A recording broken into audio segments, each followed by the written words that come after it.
વાત છે તેમાં બેની દલીલો થયા પછી ન્યાયાધીશના સ્થાને પરમ કૃપાળુ દેવ છે એ હવે ન્યાય આપે છે કે આ બધું તમે તમારી માન્યતા મૂકી દો અને તમારો સ્વાર્થ મૂકી દો.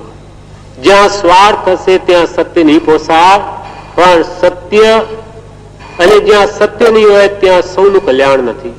એટલે બધા એમ રાખો કે જે સાચું હોય તે મારું, પણ મારું તે સાચું નહીં, સત્ય હોય તે મારું. અરે સ્વાર્થ હશે ત્યાં સત્ય નહીં પોસાય, જો સત્ય નહીં તે હોય ન સૌનો શ્રેય જોરેલો. અરે સ્વાર્થ હશે ત્યાં સત્ય નહીં પોસાય, જો સત્ય નહીં તે હોય ન સૌનો શ્રેય જોરેલો.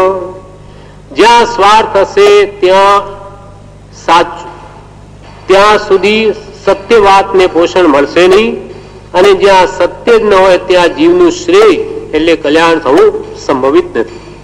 એમ કરીને ભગવાન હવે કહે છે કે શરીરના સુખ દુઃખ તો પૂર્વકૃત કર્મને આધીન છે. પૂર્વકૃત કર્મરૂપ બીજ તો સહજ પુરુષાર્થે ફળે છે. જેમ વાવેલું ખેતર હોય તે માત્ર સંભાળ માંગે છે, પણ તેના માટે કઈ બહુ ફિકર કરવાથી કઈ જાજુ ફળ મળતું નથી, અર્થાત ખેતરનો પાક કઈ વધી જતો નથી.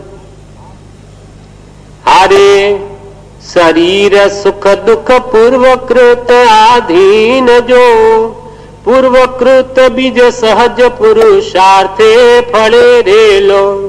હારે જેમ વાવેલું ખેતર માગે સંભાળજો, પણ બહુ ફિકર કરે નહીં ફળ જાજુ, પણ બહુ ફિકર કરે નહીં ફળ જાજુ મળે રેલો.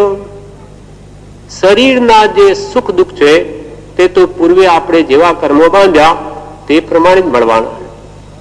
આપણે ઘણું બધું ભૌતિક સામગ્રી મેળવી ને સુખી થવાય છીએ, પણ નહીં થવાય. અને સામગ્રીઓ પણ જેટલી પૂર્વે આપણે જેવું પુણ્ય ઉપાર્જન કર્યું હશે તેટલું જ મળશે. અરે શરીર સુખ દુઃખ તો પૂર્વકૃત આધીન, પૂર્વકૃત બીજ સહજ પુરુષાર્થે ફળે.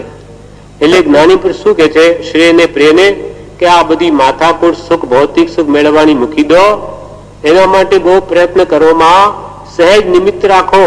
આજીવિકા વગેરે કમાવા માટે પુણ્યમાં હશે એટલું મળી જશે, બાકી એના માટે જ બધો જ જીવન અથવા આખા દિવસનો પુરુષાર્થ વ્યય કરોમાં, આખો દિવસ એના માટે ગાળો નહીં.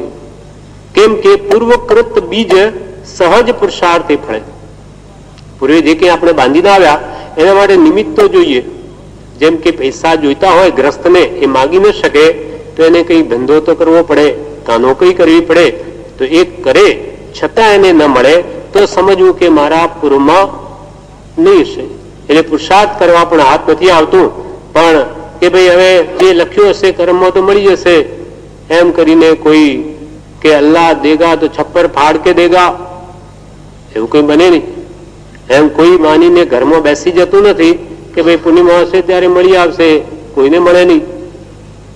પણ કરવું પડે, નિમિત્ત રાખે તો એના પૂર્ણિમા જેટલું હશે મળી જશે. તેમ અહીંયા કહ્યું તેના માટે સહજ નિમિત્ત જોઈએ. નિમિત્ત આખો પુરુષાર્થ જીવનનો બધો એમાં ગાળવો નહીં, પણ વિશેષ પુરુષાર્થ જે કામ પૂર્વે થયું નથી એવા આત્માના કલ્યાણ માટે લગાડવું. પૂર્વકૃત બીજે સહજ પુરુષાર્થે ફળેરેલો. જેમ દ્રષ્ટાંતની વાત સમજાવે છે, જેમ આપણે ખેતર વાવી લીધું હોય, હવે તેમાં માત્ર સંભાળ માંગે છે. તેને આખો દાડો ખોતર ખોતર કરીએ કઈ તરત જ વહેલું ઉગી ન જાય, એનો સમય પાકશે ત્યારે જ ઉગશે. પણ અથવા બેઠો બેઠો ફિકર કર્યા કરે કે જુઓ ને વાવ્યાની 4 દિવસ થયા હજુ ફૂટતું નથી, હજુ ફૂટતું નથી, શું થશે? થોડું મોટું થાય કે હવે સાલું આ બધું આખું ઝાડ મોટું થશે કે નહીં થશે, કે વચ્ચેથી જ ભેળાઈ જશે કે શું થશે, કઈ વરસાદ પડી જશે તો? આવી બધી ખોટી ફિકર કરીએ કઈ જાજુ ફળ મળે નહીં.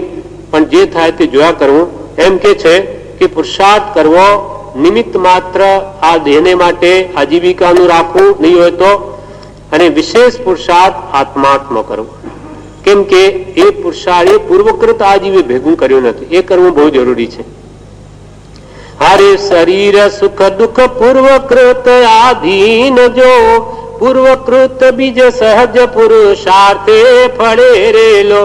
અરે જેમાં વાવેલું ખેતર માગે સંભાળજો, અરે જેમાં વાવેલું ખેતર માગે સંભાળજો, પણ બહુ ફિકર કરે નહીં ફળ જાજુ મળે રેલો. વાવ્યા પછી કે ઘણી ફિકર કરવાથી જાજુ ફળ મળે નહીં, એટલું જેટલું મળવાનું એટલું જ મળે. હવે આગળ કે છે પણ તોય આ જીવ એવો છે અજ્ઞાની, એનો સર્વ સમય સર્વની આ શરીરની સુખાકારી માટે ભૌતિક સુખની સામગ્રી મેળવવાની ફિકરમાં જ વયો જાય છે. આખો દાડો મારા શરીરને કેમ શાંતિ રહે, કેમ સુખ મળે, કેમ શરીર પુષ્ટ રહે, કેમ કોઈ રોગ નહીં આવે, એને કેવી રીતે સાચવું, એને કેમ આરામ આપવું, કેમ વિટામિન આપવું, શું કરું, એ હંમેશા નવજવાન જ રહે, એવી ઈચ્છાથી અનેક પ્રકારના શરીર સુખાકારી માટેના ભૌતિક સાધનો ની ફિકર જ કર્યા કરે છે. હારે તો એ કાળ જીવનનો તેવી ફિકરમાં જાય જો, હારે તો એ કાળ જીવનનો તેવી ફિકરમાં જાય જો, કેમ ચતુર નર કરી વિચારન ચેત તારેલો. માટે એ ચતુર પુરુષો હવે કેમ તેનો વિચાર કરીને ચેતતા નથી, આત્મા તરફ લક્ષ્ય કેમ કરતા નથી, શરીરનું ધ્યાન મૂકી દઈ આત્માનું હિત કેમ વિચારતા નથી. હારે કેમ ચતુર નર કરી વિચારન ચેત તારેલો. કેમ કે પર વસ્તુઓનો સંગ્રહ, પર વસ્તુઓને ભેગી કરવી, તેના માટે કે છે હે ભવ્યો, તમારા આત્માને તે શું સુખ આપશે, માત્ર ઉપાધિ જ વધારશે. આત્મ સ્વરૂપના વિચાર વિના લોકો સાચા સુખના સ્વરૂપને સમજી પણ શકતા નથી. હારે શું સુખ પર વસ્તુઓનો સંગ્રહ દેયજો, હારે શું સુખ પર વસ્તુઓનો સંગ્રહ દેયજો, સ્વરૂપ વિચાર વિના નહીં જન સુખ સમજતા રેલો. અરે શું સુખ પર વસ્તુઓનો સંગ્રહ દે. ઘરમાં બધા ભૌતિક સાધનો વસાવીએ, ટીવી, રેડિયો, આજકાલ અનેક પ્રકારના સીડી, ફલાણું, એ લાવું, એર કન્ડિશન વસાવું, એર કુલર લાવું, શરીરને ઠંડક રહે, આવી બધી કામનાથી કર્ણ ઇન્દ્રિય પુષ્ટ થાય. સંગીત સાંભળું, નેત્રેન્દ્રિયને પુષ્ટ કરું, ટીવી જોઉં, રંગીન ટીવી લાવું, મોટી સ્ક્રીન જોઈએ. આવા બધાથી શું થાય છે, માત્ર આત્મા આ બાહ્ય ભૌતિક સુખોમાં જ તન્મય રહે છે. શરીરને જેટલું સુખ આપવાના પ્રયાસ છે એટલો જ્ઞાની પુરુષો કે દેહને જેટલું પોષણ એટલી જ દેહને સગવડ તેટલી જ આત્માને અગવડ છે. આત્મભાવ નષ્ટ થાય છે, દેહ ભાવ ગાઢ થાય છે. એ જ્ઞાની પુરુષનો ઉપદેશ નથી આ બધું કરવાનું. અને અહીંયા શું કહ્યું કે આવી આ દેહની સુખાકારી માટે આવા સાધનોનો સંગ્રહ કરવાથી એ ઉપાધિ જ વધે છે.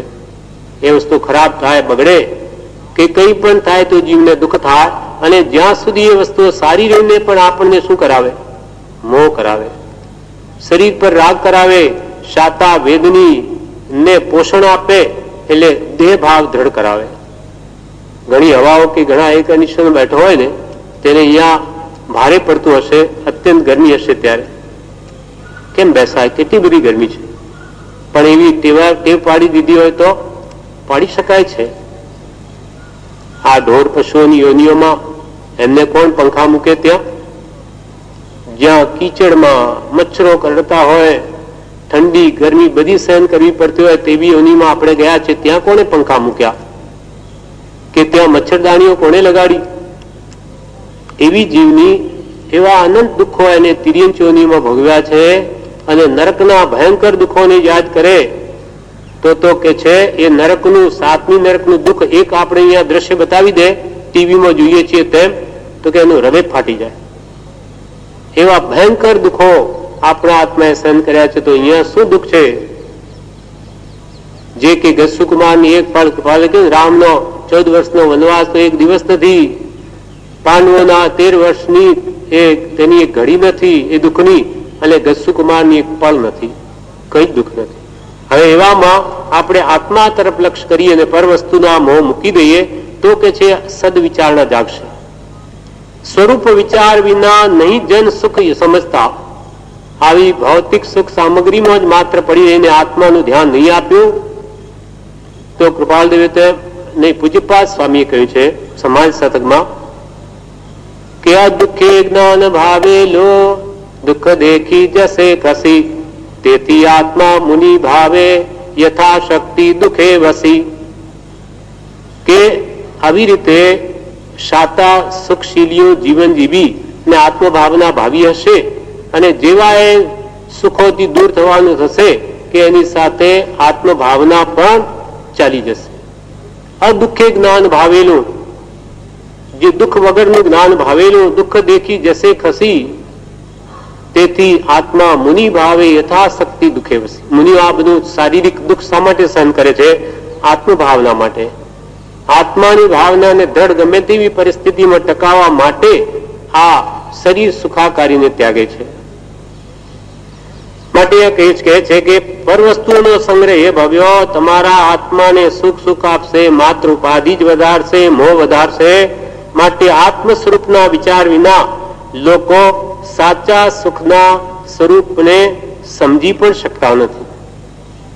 હારે શું સુખ પર વસ્તુઓનો સંગ્રહ દેયજો, સ્વરૂપ વિચાર વિના નહીં જન સુખ સમજતા હરેલો.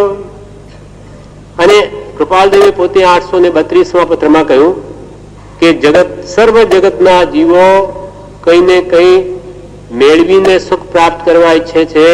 મોટો ચક્રવર્તી રાજા તે પણ વધતા વૈભવ અને પરિગ્રહના સંકલ્પમાં પ્રયત્નવાન છે, પણ અહો જ્ઞાનીઓએ તો તેથી વિપરીત સુખનો માર્ગ નિર્ણિત કર્યો કે કિંચિત માત્ર પણ ગ્રહવું એ જ સુખનો નાશ છે. જ્ઞાની પુરુષનો ઉપદેશ કેવો છે કે જરૂરિયાતોને ઘટાડો, કંઈ જોઈએ જ નહીં. જેમ જરૂરિયાતો ઓછી કરશો તેમ આત્મ શાંતિ એની પલેવણા કરવી મટી જશે, વસ્તુઓની એને સંભાળ મટી જશે. એટલે ઘરમાં પરિગ્રહ જેટલો ઓછો હશે તેટલી આત્મ શાંતિ વિશેષ રહેશે અને તત્વભણી દ્રષ્ટિ જશે. આવા 5 ઇન્દ્રિયના વિષયોના સાધન જેટલા ઓછા સેવીશો તેટલો જ આત્મા પુષ્ટ થશે. અને જ્ઞાનીઓ કે દેહ દુઃખમ મહાફલમ, આ દેહને જેટલું દુઃખ આપવામાં આવે કષ્ટ તેનું મહાફળ છે. હા, એ લોકો પોતાના આત્મ અનુભવથી કહે છે કાલે આપણે પણ મરણનો સમય આવશે, અનેક પ્રકારની વ્યાધિ પીડા આવશે, તે વખતે ઉપયોગ આત્મામાં ટકાવી રાખવા માટે આવી બધી સહનશીલતા કેળવેલી હશે તે ત્યાં ઉપયોગી થશે. સહનશીલતા અને ક્ષમા ધીરજ સમાધિ મરણમાં મિત્રો સમાન સહાય કરશે, મન ધરો પ્રભુ ચરણમાં. આ રીતે એના માટે કહ્યું કે આવું બધું પરવસ્તુનો મોહ એ ભવ્ય તમે ઘટાડી દો તો સમાધિ મરણ પરમ શાંતિપૂર્વક થશે. હવે કે છે આગળની ગાથા 27માં કે સર્વ લોકોને આ શરીર ટકાવવા માટે તો માત્ર હવાની જરૂર છે, પ્રકાશની જરૂર છે અને ખોરાકની જરૂર છે કે પાણીની જરૂર છે. કેમ કે એના વિના તે જીવી શકતો નથી. હારે જો હવા જવાળું પાણી ને ખોરાક જો, સર્વજનોને શરીર ટકાવા જોઈએ રેલો. હારે હવા અજવાળું પાણી ને ખોરાક એ સર્વ મનુષ્યને આ શરીર ટકાવવા માટે આવશ્યક છે. માટે સર્વ લોકોના સાચા શ્રેયને એટલે કલ્યાણને ઈચ્છતા હો તો સંસારમાં સુખ છે, ઇન્દ્રિયોના વિષયો ભોગવવામાં સુખ છે, એવી વિપરીત બુદ્ધિને સૌથી પહેલા ધોઈ નાખવી જોઈએ. પોતાના આત્માનું હિત કે પર આત્માનું કલ્યાણ ઈચ્છતા હો તો જ્ઞાની પુરુષો એમ કે છે કે પહેલા મનમાંથી આ ભાવ કાઢી નાખો કે આ સંસારમાં સુખ છે, કે આ ઇન્દ્રિયોમાં સુખ છે, એ પહેલા ધોઈ નાખો આ ભાવને, તો પછી કે તમને આત્માનો આસ્વાદ આવશે. કૃપાલદેવે પણ કહ્યું વિષયથી જેની ઇન્દ્રિયો આર્ત છે, વિષય તેને શીતળ એવું આત્મ સુખ, આત્મ તત્વ ક્યાંથી પ્રતીતિમાં આવે? જેની ઇન્દ્રિયો 5 ઇન્દ્રિયોના વિષયો માટે જવા મારતી હોય તેના આત્માનું જે પરમ શાંતિનું સુખ છે ક્યાંથી અનુભવમાં આવે? કેમ કે એની સુખ બુદ્ધિ તો પરમાં પડી છે. સુખ વસે આત્મા વિશે તેનો નહીં નિર્ધાર, સુખ શોધે હીન વસ્તુમાં જડમાં નહીં જડનાર. સુખ છે આત્માનો ગુણ. સુખાભાસ, સમતા, રમતા, વૃદ્ધા, જ્ઞાયકતા, સુખભાસ, વેદકતા, ચૈતન્યતા એ સબ જીવ વિલાસ. સુખ ગુણ આત્માનો આ સુધી જડમાં. જડ શું જાણે? એ તો જાણતો નથી પોતે કોણ છે. એ સુખ કેવી રીતે આપી શકે? પણ આવે આપણે મોહવશ આમાં આવી માન્યતા કરી લીધી કે બસ આમાં સુખ છે. સુખ આપણે ખાવામાં જેમ કલ્પ્યું, ભોજનમાં સુખ નથી, પણ આપણને ભૂખનું દુઃખ ઉભું થયું છે એટલે આપણને ભોજનમાં સુખ લાગે છે. ભોજન જો સુખરૂપ હોય તો જેનું પેટ ભરાયેલું હોય એને પણ સુખરૂપ ભાસવું જોઈએ. પેટ ભરાયા પછી એનું જ ભોજન આપણને દુઃખરૂપ ભાષે નહીં. બસ હવે નહીં જોઈએ.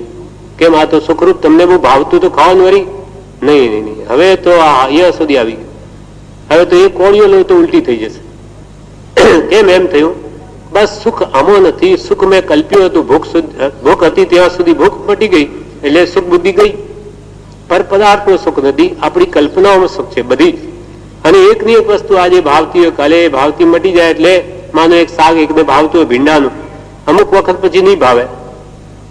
ત્યારે જે પહેલા કહેતો તો પછી એ શાક લાવે તો એ નહીં, આ નહીં જોઈએ, આ કઈ શાક છે? કેમ? તમને જ બહુ ભાવતું હતું પહેલા ભાવતું હતું પણ આજે નહીં. તો હવે શાક ખરાબ થયું કે તારી માન્યતા ખોટી થઈ? એમ પ્રત્યેક સંસારના પદાર્થો, જેમ કે કપડાઓનામાં કેટલા રંગ આવે? સેંકડો રંગ આવે છે. સાડીઓના કે કપડા બીજા.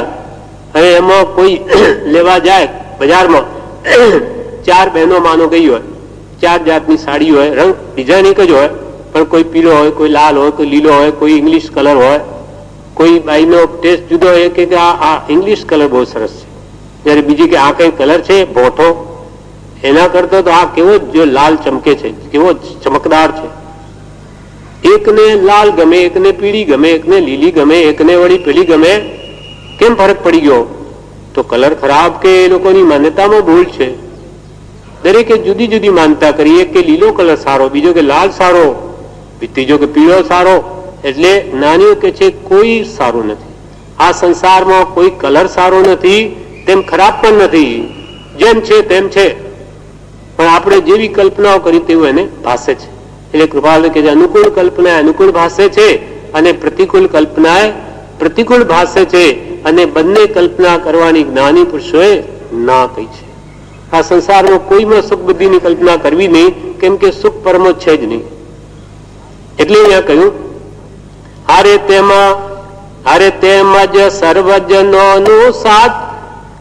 તેમજ સર્વજનોનું સાચું શ્રેય જો ઈચ્છો તો વિપરીત બુદ્ધિને ધોઈએ રેલો. સર્વ જીવોનું આત્મકલ્યાણ ઈચ્છતા હો તો તમે કે બીજા બધા આવી જે વિપરીત માન્યતા પરમાં સુખ બુદ્ધિ છે એને ધોઈ નાખો. ઇન્દ્રિયોમાં સુખ છે, ભોજનમાં સુખ છે, ખાવા 5 દિનના શબ્દરૂપ રસગંધમાં સુખ છે કે સંસારમાં સુખ છે, માન્યતા જ કાઢી નાખો. નાની પુરુષોએ કહ્યું સુખ આત્મામાં છે તો માની લેવું સુખ આત્મામાં જ છે. મને ભલે નહીં અનુભવાય તેથી શું થયું, પણ નાનીઓ કે છે તે સત્ય છે. તો આપણે એ પ્રમાણે શોધીશું તો એ સુખ પણ જરૂર મળશે. હારે મારું તારું તો અવળી ખેંચા તાણજો, સાચું તે મારું નક્કી કરી તે આદરો રેલો. હારે મતાર્થ મૂકી વિચારવો આત્માર્થ જો, સત્પુરુષોની સેવા વચન રે ધરો રેલો. મારું તારું બધું આ ખેંચાદણ કે છે મૂકી દો અને સાચું તે જ મારું એ દ્રઢ કરીને આત્મહિત સાધો અને મતાર્થ હવે મૂકીને આત્માર્થ વિચારો. મત જે મતમાં જન્મ્યા હોય મૂકી દઈ આત્મકલ્યાણનો વિચાર કરો અને સત્પુરુષની સેવા અને એમના વચનને હૃદયમાં ધારણ કરો. એટલે સત્પુરુષની આજ્ઞા ઉપાસો.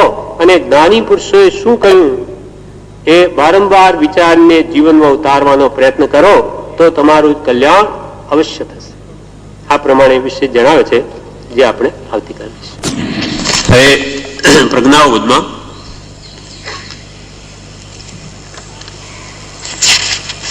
સાર્વજનિક શ્રેય. સાર્વજનિક એટલે સર્વ જીવોનું શ્રેય એટલે કલ્યાણ સામો છે તે વિશેનો આ પાઠ છે. શ્રેય અને પ્રેય. શ્રેય એટલે આત્મકલ્યાણનો ઈચ્છક આત્માર્થી જીવ છે. પ્રેય એટલે મતાર્થી જીવ છે, જેને સંસારના ભૌતિક વિષયોમાં સુખ કલ્પ્યું છે, જ્યારે જેને આત્મામાં સુખ માન્યું છે એવો આત્માર્થી જીવ છે. એ બે વિશે સંવાદ થયા રાજસભામાં. ત્યાં જ્ઞાની પુરુષ એ પછી હવે નિર્ણય આપે છે. બે પોતપોતાની દલીલો કરી.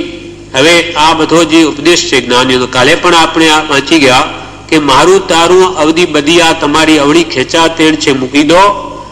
તમે કહો છો કે મારું સાચું, પેલો કે મારું સાચું, એ બધું મૂકી દઈ અને જે સાચું તે છે મારું એમ પેલા બધા નક્કી કરો. અને મતાર્થ મૂકીને આત્માર્થ વિચારો. હવે મારી માન્યતા તે સાચી નહીં, પણ આત્માને જે કલ્યાણ રૂપ થતું હોય તે જ સાચું એમ કરીને આત્માર્થને વિચારો અને સત્પુરુષોની સેવા કરો અને એના કહેલા વચનોને હૃદયમાં ધારણ કરો. હવે આગળ કહે છે કે કોઈ અભણ હોય, ભણી શકતો ન હોય, વાંચી શકતો ન હોય, તેનો એટલો મોટો દોષ નથી. હારે અભણ ન વાંચી શકે નહીં તે મહાદોષ જો. હારે અભણ ન વાંચી શકે નહીં તે મહાદોષ જો. દોષિત અતિ જે વાંચી વિપરીત આચરે રેલો. દોષિત અતિ જે વાંચી વિપરીત આચરે રેલો. કોઈ અભણ હોય, ન વાંચી શકે એનો એટલો મોટો દોષ નથી, કેમ કે એને તો ખબર જ નથી. પણ વધારે મહાદોષી કોણ છે? તો કે જે વાંચે છે, વિચારે છે, છતાં પણ તે રીતે વર્તનથી વિપરીત જ આચરણ કરે તે જ મહાદોષી છે. અધમા અધમ અધિકો પતિ સકલ જગતમાં હું. કેમ? તો કે હે ભગવંત, આપ જેવા મને સત્પુરુષ મળ્યા, આપે મને સાચો મોક્ષ માર્ગ ઉપદેશ્યો, હિતાહિતનું ભાન કરાવ્યું, છતાં પણ એ ભગવાનનું એ રીતે વર્તતો નથી. માટે આ કાળમાં અધમમાં પણ અધમ હું. કેમ કે બીજા કોઈ જીવને આવી વાત કરવામાં આવે તો કદાચ પુરુષાર્થ એનું ઉપાડી અને કામ કરી દે, આત્માનું હિત કરી લે, પણ હું કરતો નથી. માટે ખરેખર અધમમાં અધમ તો હું જ છું. એમ અહીંયા કહ્યું. અરે અભણ ન વાંચી શકે નહીં તે મહાદોષ. જો કોઈ અભણ હોય, એ વાંચી ન શકે, એને કઈ ખબર પણ ન હોય માનો, તો એનો કોઈ મહાદોષ નથી. કેમ કે એને ખબર જ નથી. અરે અભણ ન વાંચી શકે નહીં તે મહાદોષ જો. દોષિત અતિ જે વાંચી વિપરીત આચરેલો. પણ અતિ દોષી મહાદોષી તો તે છે કે જે વાંચે છે અથવા સાંભળે છે, છતાં પણ તે રીતે વર્તનો નથી, પણ વિપરીત રીતે વર્તે, તે જ મહાદોષી છે. અરે અભણ ન વાંચી શકે નહીં તે મહાદોષ જો. દોષિત અતિ જે વાંચી વિપરીત આચરે રેલો. હવે આ વાતને દ્રષ્ટાંત અહીંયા સિદ્ધ કરે છે.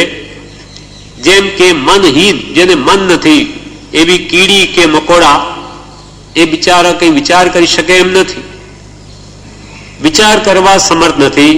પણ આપણે તો મનુષ્ય છીએ, માનવ દેહ પામ્યા છીએ, આપણે હિત અહિતનો વિચાર કરી શકીએ એમ છે, છતાં પણ જે જીવને મન મળ્યું, બુદ્ધિ મળી, છતાં પણ તે પોતાના હિત અહિતનો વિચાર કરતો નથી, તે જ મહાદોષી છે. હારે તેમાં કીડી મકોડી કરી શકે ન વિચારજો. હારે તેમાં કીડી મકોડી કરી શકે ન વિચારજો. નરભવમાં જીવ હિત અહિત ચિત્તે ધરેલો. નરભવમાં જીવ હિત અહિત ચિત્તે ધરેલો. આરે તેમ કીડી મકોડી કરી શકે ન વિચારજો. એમને તો મન જ નથી, એ તો મન રહિત પ્રાણીઓ છે. પણ નરભાવમાં જીવ હિત અહિત હિતે ધરેલેલો, પણ મનુષ્ય ભાવમાં તો હિત અહિતનો વિચાર કરી શકે છે. એવી શક્તિ હોવા છતાં જે જીવ પોતાના હિતનો વિચાર પણ કરે નહીં, તો એ મહાદોષી છે. અને આપણા જેવા માટે તો જ્ઞાની પુરુષ મળ્યા, નહીં તો મનુષ્ય તો ઘણા છે, બધાને કે હિત અહિતનું ભાન નથી. આપણને તો કરાવ્યું છે, સમજાવે છે બધું કે તમારા આત્માનું હિત કલ્યાણ આમાં છે, અને આ અહિતના કારણો છે. રાગ દ્વેષ અજ્ઞાન એ મુખ્ય કર્મની ગ્રંથ. કશાય ભાવો ક્રોધ માન માયાલોભ સંસાર વધારનાર છે. કામ ક્રોધાદિ ભાવો સંસારમાં રજડાવનાર છે. મોહ છે સંસારનો, એ તમને દુર્ગતિમાં લઈ જશે, ભવવૃદ્ધિ કરશે. દેહાધ્યાસ છે, દેહમાં આત્મબુદ્ધિ કે દેહ તે જ હું, આ કુટુંબ ધનાદિ મારા, એ ભાવો સંસારમાં રજડાવનાર છે. જ્ઞાનીઓ આપણને ઉપદેશે છે, સમજાવે છે, છતાં પણ આપણે એ વાતને ન સમજીએ તો જ્ઞાની પુરુષો કહે છે તમે એ કીડી મકોડી કરતા પણ વધારે મહાદોષી છો. અરે તેમ કીડી મકોડી કરી શકે ન વિચારજો, નર ભવમાં જીવ હિત અહિત ચિતે ધરે રેલો. મનુષ્ય ભાવ પામીને સૌથી પ્રથમ કરવાયું કે શું છે તે હવે આગળની ગાથામાં જણાવે છે. મનુષ્ય ભાવ પામીને મોક્ષ માર્ગની આરાધના કરી તમે શાશ્વત સુખ શાંતિને પામો. કેમ કે મનુષ્ય માત્રની આ જ પ્રાથમિક ફરજ છે. સૌથી પહેલા આપણે આ મનુષ્ય ભાવમાં શું કર્તવ્ય છે તો કે મોક્ષ માર્ગની આરાધના. કેમ યાદ? તો કે બીજા ભાવમાં થઈ શકે એમ નથી. દેવલોકમાં થાય કે નહીં, પણ અહીંયાથી સંસ્કાર લઈને ગયો તો ત્યાં શું થાય? ત્યાં તો આવા મોહના પ્રબળ નિમિત્તો છે, ત્યાં ભલભલાને ટકવું મુશ્કેલ પડી જાય છે. અહીંયા સમકીત લઈને ગયો તે છોડી દે, ત્યાં વમી નાખે. એટલી બધી ભૌતિક ઇન્દ્રિય સુખની ભરમાર છે. અહીંયાથી કેટલાય લોકો અમેરિકા વગેરે જાય છે, ત્યાંની જે ફ્રી લાઈફ છે, સાથે વ્યસનો બધું છૂટ છે, કોઈ કોઈને પૂછનાર નથી. એવા વ્યસનો પડીને તે જીવ આ ઇન્ડિયા જેવામાં આવવા નથી ઈચ્છતો. અનારી દેશોમાં પોતાની અનાદિની વૃત્તિઓ છૂટી મૂકી શકાય છે, ત્યાં કોઈ પૂછનાર નથી, અને ભૌતિક આવી સ્વતંત્ર ત્યાં જીવની જિંદગી છે. તો આવા અને સાધનો પણ એવા છે, એટલે ત્યાંથી આ હિન્દુસ્તાન જેવામાં આવવા નથી ઈચ્છતો. તો દેવલોકમાં ગયેલા જીવને એના કરતો તો અનેક ગણી સંખ્યાત ગણી સામગ્રી ત્યાં આવી છે. ત્યાંથી અને આત્મા સાધવાનો ભાવ જાગવો કે ટકવો બહુ જ મુશ્કેલ છે. ખૂબ ખૂબ અત્યંત પુરુષાર્થ કરીને આ સંસ્કારોને ગાઢ કર્યા હશે તો જ ત્યાં ટકી શકશે, નહીં તો બધું ખોઈને આવશે. એટલે દેવલોકમાં આરાધનાના આમ ચાન્સ છે, સમ્યક દ્રષ્ટિઓ કરી શકે છે ત્યાં, પણ એ તો અહીંયાથી લઈ ગયા હોય તે અહીંયા આત્મભાવ ખૂબ દ્રઢ કર્યો તે જ આરાધી શકે. માટે કહ્યું કે દેવલોક પણ આત્મકલ્યાણ માટે મિથ્યાત્વીઓ માટે અનુકૂળ સ્થાન નથી. નરક ગતિમાં તો પ્રશ્ન નથી, ત્યાં તો માત્ર દુઃખ દુઃખ ને દુઃખ જ છે. માર ફાડ સિવાય ત્યાં કઈ બીજી વાત નથી. અવધિ જ્ઞાન હોવા છતાં પૂર્વના બધા વૈરભાવ યાદ કરીને એકબીજાને મારે છે. અને ઢોર પશુની ગતિમાં પણ બુદ્ધિનો વિકાસ નથી, એ પણ આત્મા શું સાધી શકે? એટલે પ્રભુશ્રી કે પ્રભુ કે કાગડા કૂતરાના ભાવમાં કરશો, હમણાં કેમ તમે જાગૃત થતા નથી? કાગડા કૂતરાના ભાવમાં શું થશે એ બિચારા શું સમજી શકે? તો એ તિર્યંચોની પણ આત્મા સાધવા માટે ઉપયોગી નથી. નરક ગતિમાં કઈ નથી, દેવલોકમાં સુખની ભરમાર હોવાથી આત્મા ભૂલી જવાય છે. હવે અહીંયા જે મનુષ્ય ભાવની સ્થિતિ છે તે મધ્યમ છે.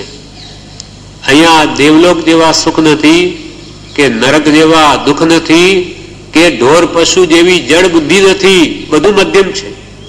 એટલે અહીંયા જો જીવ ધારે તો જરૂર એ આત્માને ઓળખી શકે અને શીઘ્ર કામ થાય એવું છે. આપણા આયુષ્ય પણ બહુ ટૂંકા છે. ભગવાન ઋષભદેવના સમયના તો 84 લાખ પૂર્વના આયુષ્ય હતા. પૂર્વના, તો ત્યાં એટલું બધું આવરણ પણ ઉપર ચઢે છે કે એને કાઢતા સમય પણ ઋષભદેવ ભગવાને 1000 વર્ષ લાગ્યા કેવળ નામ પ્રગટાવતા. જે ભગવાન મહાવીર સ્વામીએ 12.5 વર્ષમાં એ કર્મ કાપી નાખ્યા. ઓછા વધતા પ્રમાણો બધાના હોય છે, પણ આ ભાવમાં કે છે કે શીઘ્ર કામ થાય એવું છે. આયુષ્ય ટૂંકું પણ આ જગતને ભૂલી જઈ એક ભાવ જો આત્માર્થે જ ગાળે તો શીઘ્ર પાર આવી જાય એમ છે. કેમ કે ઇન્દ્રિયોના સુખોના લોભાવનાર વસ્તુઓ તો જગતમાં છે, પણ એમાં જો નહીં પડે અને જ્ઞાની ગુરુના આશ્રય આત્માર્થમાં જીવન ગાળે તો ટૂંકામાં કામ થઈ જાય એવું છે. એટલે કે છે કે આ મનુષ્ય ભાવમાં તો માત્ર એક મોક્ષ માર્ગને આરાધવો જોઈએ. એ જ મનુષ્ય માત્રની પ્રાથમિક ફરજ હોવી જોઈએ. અરે મોક્ષ માર્ગ આરાધો તો લહો સુખ જો, મનુષ્ય માત્રની પ્રથમ ફરજ એ માનવી રેલો. અરે મોક્ષ માર્ગ આરાધો તો લહો સુખ જો, તો તમે સાચું આત્મિક સુખને પામી શકશો. મનુષ્ય માત્રની પ્રથમ ફરજ એ માનવી, સૌથી પ્રાથમિક ફરજ મનુષ્ય માત્રની આ જ હોવી જોઈએ કે આ ભાવમાં તમારે આત્મહિત જ કરવું છે. ને આવા ઇન્દ્રિય સુખો તો પૂર્વે અનંતવાર ભોગવ્યા, અનંતવાર જ્ઞાનીઓ કે દેવલોકમાં જઈ આવ્યો, અને બધા જ આવા ભૌતિક સુખો તો ભોગવી લીધા. હવે એક ભાવ જતું કરીને આત્માહિત કરી લે, અને જો એક ભાવ આ ખાતે ગાડીને જો શું થાય છે, તો કે અનંત ભાવનું સાટું વળી રહેશે. એમ પ્રત્યેક વ્યક્તિએ માનવું જોઈએ કે આ ભાવમાં તો મારો સમય આત્માર્થ માટે જ ગાળું, અન્ય પ્રયોજન અર્થે નહીં. પણ આ ભાવમાં આત્મકલ્યાણ કરવાનું મૂકી દઈ માત્ર નાશવંત શરીરને સાતા પહોંચાડવાના અનેક સાધનોની શોધ કરી તે મેળવવામાં જીવ રચોપચો રહેશે તો આત્માનું અહિત થશે. આત્માનું હિત ભૂલી જઈ ને શરીરને સુખ પહોંચાડવું, શાતાવેદની ભોગવવામાં અનેક પ્રકારના ભૌતિક સાધનો ભેગા કરી અને યશ આરામ કરવામાં સમય જો વ્યતીત કરી દીધો તો કે છે આત્માનું અહિત થશે, આત્માનું કલ્યાણ થશે, સમય બધો વહી જશે અને દુર્ગતિ થઈ જશે. પછી મનુષ્ય ભાવમાં મળવો તો બીજા હજારો લાખો ભાવ નીકળી જશે તો નહીં મળે, ફરી આવી જોગવાઈ નહીં મળે. એટલે પ્રભુ કે અવસર મહેરબાન નહીં આવે, આવી જોગવાઈ નહીં મળે. તમને ખબર નથી કે તમે કેટલી ઊંચી ભૂમિકા આવી ગયા છો, માટે હવે આત્મિક શીઘ્ર કરી લો, નહીં તો ઝબકે મોતી પરોવી લે. પ્રભુ કે વીર્યો ઝબકારો થાય, મોતી પરોવી લે, નહીં તો આ અવસર હાથમાં જતા કઈ જ વાર નહીં લાગે. દેવલોકના જે પલ્યોપમકા અને સાગરોપમના જે આયુષ્ય છે એની આગળ તો આપણે કાંખના પલકારા માત્ર 50-100 વર્ષ છે, કોઈ ગણતરીમાં નથી. છતાં આ જીવ કેટલો બધો એમાં રાચી માચીને જાણે શાશ્વત અહીંયા જ વાસ છે આપણો, અહીંયાથી મરવાના નથી, એવી યોજનાઓ ઘડે છે. કેમ કે જેટલી દેહને સગવડ તેટલી આત્માને અગવડ છે. જેમ જેમ દેહાધ્યાસ વધે છે તેમ તેમ આત્માર્થ નાશ પામે છે. જેમ જેમ દેહનો અધ્યાસ વધે, સુખ સગવડ દેહને માટે વધારે તેટલી આત્માને અગવડ થા આત્માર્થ નાશ પામે છે. અને જ્ઞાનીઓ કહે છે કે દેહ દુઃખમ મહાફલમ, દેહને શાતા પહોંચાડવા કરતા તેને અશાતાનો અભ્યાસ કરાવવાથી સમાધિ મરણમાં તે પરમ સહાયરૂપ નીવડશે. અંત વખતે મરણની ભયંકર વેદના આવશે, તે વખતે આવો દેહને દુઃખ આપીને જો કસેલો હશે તો એ પીડામાં પણ આત્મનો ઉપયોગ ચૂકાય નહીં તો ભૂલી જવાશે. આ દેહાધ્યાસની ભૂલ ઘણા ભાવથી ચાલી આવે છે, માટે હવે આ ભાવમાં અવશ્ય ટાળવી છે એવો નિર્ણય થવો જોઈએ. આરે મોક્ષ માર્ગ આરાધો તો લહો સુખ જો, મનુષ્ય માત્રની પ્રથમ ફરજ માનવી રેલો. અરે તે ચૂકીને કરી શરીર સુખની શોધજો, ભૂલ ઘણા ભવની આ ભવમાં ટાળવી રેલો. અરે આ મનુષ્ય ભાવનો સદુપયોગ કરવાનું ચૂકીને શરીર સુખની જો શોધમાં રહી ગયા તો ભૂલ ઘણા ભવની જે આ ભવમાં ટાળવી છે તે રહી જશે. અરે તે ચૂકીને કરી શરીર સુખની શોધજો, ભૂલ ઘણા ભવની આ ભવમાં ટાળવી તે રહી જશે અને આત્માનું હિત નહીં થાય. એટલે આગળની ગાથામાં કે છે માટે આ શ્રી સદગુરુ ભગવાન નિર્ણય આપે, ન્યાય આપે છે શ્રેય અને પ્રેને. માટે આ ભવમાં હે ભવ્યો સાચા હૃદય આત્મા સત જગત મિથ્યા એ સત્યવાદ જો ગ્રહણ થાય તો કોઈ પણ જાતિમાં ઉત્પન્ન થયેલા જીવોનું આત્મકલ્યાણ આ ભવમાં થવા સંભવ છે.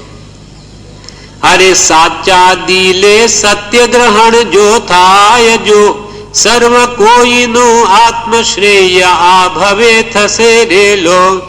સાચું તેજ મારું આત્મા સત જગત મિથ્યા એ સત્યવાદ જો ગ્રહણ કરી થઈ જાય તો ભલે ને ગમે તે જાતિમાં હો કે ગમે તે વેશમાં હો ગમે તે દેશમાં હો એ જેઓનું આત્મકલ્યાણ નિશ્ચિત છે. રાગ દ્વેષ ને અજ્ઞાન જેના જાય તેનું કલ્યાણ નિશ્ચિત છે. પછી બ્રાહ્મણ હો, વાણિયા હો, પટેલ હો કે ગમે તે હો, ગમે તે દેશમાં હો કે ગમે તે વેશમાં હો, રાગ દ્વેષ અજ્ઞાન જેના છે એનું કલ્યાણ અવશ્ય થશે. એ સત્યવાદને જે સ્વીકાર છે તેનું કલ્યાણ નિશ્ચિત છે. અને તેના માટે હવે સત્ય વસ્તુને જેમ છે તેમ સમજવા માટે સત્સંગ જેવું ઉત્તમ બીજું કોઈ સાધન નથી. સત્સંગથી બધી સારી વાતો નો ઉદય થશે. અર્થાત આત્માનું હિત સામો છે, જન્મ જરા મરણના દુઃખોથી કેમ છૂટી શકાય અથવા આત્મા પોતાની શાશ્વત સુખ શાંતિને કેમ પામી શકે વગેરે સર્વ વાતો સત્સંગમાં સુલભ થાય છે. માટે આત્માર્થે સદા સત્સંગ જ કર્તવ્ય છે. એટલે કે સત્ય સમજવું હોય તો સત્સંગની અત્યંત આવશ્યકતા છે. અરે સાચા દિલે સત્ય ગ્રહણ જો થાય જો સર્વ કોઈનું આત્મશ્રેય આ ભવે થશે રેલો. અરે સત્સંગ જેવું હિતકર નહીં કોઈ કાજ જો. અરે સત્સંગ જેવું હિતકર નહીં કોઈ કાજ જો તેથી ન સર્વે સારી વાતો ઉગશે રેલો. તેથી જ સર્વે સારી વાતો ઉગશે રેલો. સત્પુરુષનો સમાગમ એ પરમ સત્સંગ છે. એ નહીં હોય તો જ્ઞાની પુરુષના આશ્રિતનો સમાગમ, એના વચનોનો સમાગમ જે કરશે તેથી જ એને આત્માનું હિત શું છે, અહિત સામો છે એ બધું જાણપણું આપશે અને સર્વ સારી વાતો સત્સંગ દ્વારા જાણી શકાય છે. અરે સત્સંગ જેવું હિતકર નહીં કોઈ કાજજો તેથી જ સર્વે સારી વાતો ઉગશે રેલું. માટે કે છે આત્મહિત કરવું શું કરવું? સૌથી શ્રેષ્ઠ સત્સંગ છે તે આરાધવું એમ કહ્યું. હવે છેલ્લી ગાથામાં કે છે આ ભયંકર કલયુગમાં એક ભક્તિ માર્ગ શ્રેષ્ઠ છે. સાચી સમજ સાથે પ્રભુ પ્રત્યે ભક્તિ હોવી જોઈએ તો જ તે જ્ઞાન સફળ છે. અરે આ કડી કાળે તો ભક્તિ માર્ગ જ શ્રેષ્ઠ જો. અરે આ કડી કાળે તો ભક્તિ માર્ગ જ શ્રેષ્ઠ જો સર્વ સંતની શિખામણ આઉરે ધરો રેલો. સર્વ સંતની શિખામણ આઉરે ધરો રેલો. અરે આ ભયંકર એવા કલયુગમાં પાપના યુગમાં તો એક ભક્તિ માર્ગ સૌથી શ્રેષ્ઠ છે. જ્ઞાન માર્ગ, ક્રિયા માર્ગ પણ સૌથી શ્રેષ્ઠ ભક્તિ માર્ગ છે કે જેમાં અહંકાર મટેને સીધા માર્ગે ચાલી જવાય. આ ભયંકર કલયુગમાં એક ભક્તિ માર્ગ શ્રેષ્ઠ છે અને સાચી સમજ સાથે પ્રભુ પ્રત્યે ભક્તિ હોવી જોઈએ તો જ તે જ્ઞાન પણ સફળ છે. પરમ પ્રેમરૂપ ભક્તિ વિનાનું જ્ઞાન શૂન્યવત છે. આ સર્વ સંત પુરુષોની શિખામણ છે તેને હૃદયમાં કોતરી રાખવી તથા પોતપોતાની ભૂમિકા અનુસાર વિચાર કરીને હંમેશા સદાચરણને સેવવા. અરે સદાચરણ પણ સેવો કરી વિચારજો. અરે સદાચરણ પણ સેવો કરી વિચારજો એક લક્ષ્યથી અકામ ભક્તિ આદરો રેલો. એક લક્ષ્યથી અકામ ભક્તિ આદરો રેલો. તથા પોતપોતાની ભૂમિકા અનુસાર શ્રાવકના વ્રત, મુનિના વ્રત કે બ્રહ્મચારી ભૂમિકામાં રહી કે મુમુક્ષુની ભૂમિકામાં રહી કે માર્ગાનુસારીની ભૂમિકામાં રહી જે પોતાની શક્તિ એ પ્રમાણે વ્રત નિયમ પાડીને પોતાની ભૂમિકા અનુસાર વિચાર કરીને હંમેશા સદાચરણને સેવવા. નિષ્કામ ભક્તિ, અકામ એટલે નિષ્કામ. સદાચરણ તો ઓછામાં ઓછા 7 વસન 7 પક્ષનો ત્યાગ તો ઓછામાં ઓછો જીવનમાં હોવો જ જોઈએ. આ 7 નરકના દ્વાર છે, 7 વ્યસનો એને પહેલા ત્યાજવા, વર્જવા. એટલે આપણને અહીંયા તો કૃપાળદેવે પહેલા જ મુકાવી દીધું. 7 વ્યસનો 7 પક્ષનો પહેલા ત્યાગ કરાવે કે જેથી એની નરક આદિ નિગોદ આદિ ગતિઓ ટળી જાય. એમ પોતપોતાની ભૂમિકા અનુસાર વિચાર કરીને હંમેશા સદાચરણને સેવવા, તેમજ માત્ર એક આત્માર્થના જ લક્ષ્યપૂર્વક નિષ્કામ ભાવે પ્રભુ ભક્તિમાં તન્મય રહેવું. લક્ષ્ય આત્માર્થનો રાખવો, પ્રભુ ભક્તિમાં તન્મય રહેવું અને નિષ્કામ ભાવ.